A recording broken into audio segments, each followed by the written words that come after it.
We're getting a lot of information now about the Epstein files. We're getting the court stating that they can't release grand jury files, which makes sense to me, and I'll explain to you why. We're hearing that Trump was advised that he actually was on the list back in May, which why would Pam be hiding that? Maybe because she worked in Florida herself. And we're also hearing that there are filings to get the courts to release the files. The files. Why can't they release grand jury? They say it's because it has the jury information on it, the jury names and the jury notes. That's not what we want. That is not pertinent information. I don't care about the jury's per diem. I don't care who came in from out of town. I don't care about any of that stuff. I care about the files that were submitted as evidence in the case. But speaking of evidence in a case, I have this document here that is in Ghislaine Maxwell's file from the U.S. Virgin Islands. And this actually is Lisa Doe in United States District Court, Southern District of New York, has filed against Darren Indyke and Richard Kahn. Those are Epstein's advisors. So let's talk about some information in here. Now, this is against Jeffrey's estate, and other women had also filed similar cases.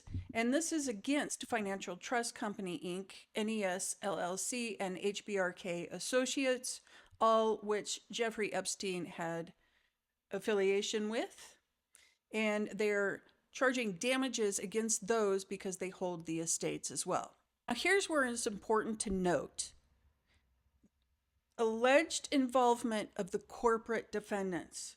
Doe alleges that each of the corporate defendants performed actions or failed to perform actions that placed Doe in danger of being abused by Epstein and assisted him in concealing his activities.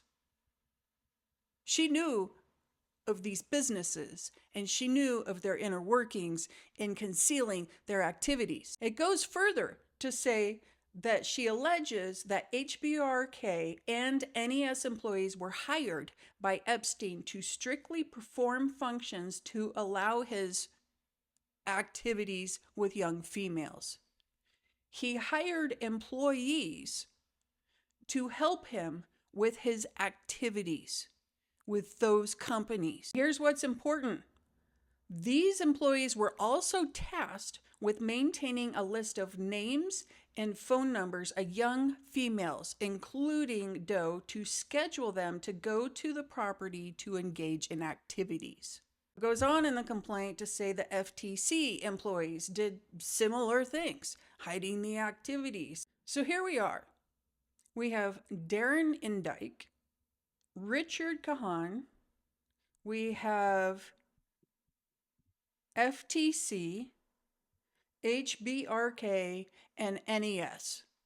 So where do we show that our government has looked into all of those companies and affiliations with Jeffrey Epstein? Where do we go to see that they've looked into these employees that were hired to cover up these activities? And where do we see that they've looked into to see if they have ties to Donald Trump? Look, we know there are a lot of filings that name Donald Trump. Like this case here, Southern District of Florida. We have 3 plaintiffs who are naming Donald Trump, the estate of Epstein, Darren Indyke, and Robert Kahn.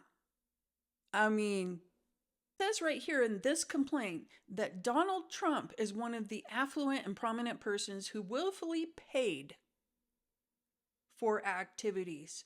And this was at the Florida property. Florida. It says here, 358 El Brillo Way, Palm Beach, Florida, which would be Epstein's home in Florida. We are so fixated on the island. We have to remember that the other ties that Trump and Epstein had was Florida and New York, and things were happening there as well. There are companies, there are employees, there are people who helped them, there are people who concealed this, and they need to be brought to light, and they need to be charged. Hashtag release the list. If you care about children, hashtag release the list.